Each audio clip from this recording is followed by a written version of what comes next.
നമസ്കാരം, ഞാൻ നജീബ് ഓടതല. നമ്മളിന്നിവിടെ ചെയ്യാൻ പോകുന്നതേ കല്യാണ വീട്ടിലെ മീൻ മുളകിട്ടതാണ് കേട്ടോ. അതെങ്ങനെയാണ് ഉണ്ടാക്കണം നമുക്ക് നോക്കിയാലോ.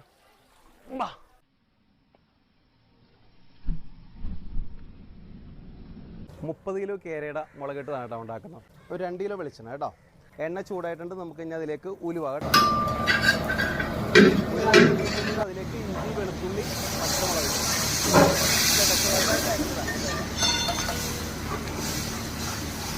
അതിലേക്ക് കറിവേപ്പില. ഇഞ്ചിയും വെളുത്തുള്ളി പച്ചമുളകിൻ്റെയൊക്കെ പച്ചമണം മാറിയിട്ടുണ്ട്. ഇനി അതിലേക്ക് ചെറിയ ഉള്ളി കേട്ടോ. അതിൻ്റെ കൂടെ കുറച്ച് മഞ്ഞൾപ്പൊടി,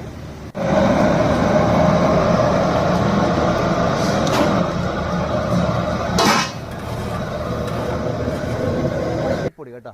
വളരെ കുറച്ചേ ചേർക്കുള്ളൂ. 30 കിലോത്തിന് ഒരു 1/4 കിലോ മല്ലിപ്പൊടിയെ ചേർത്തിട്ടുള്ളൂ കേട്ടോ. അതിലേക്ക് 1.5 കിലോ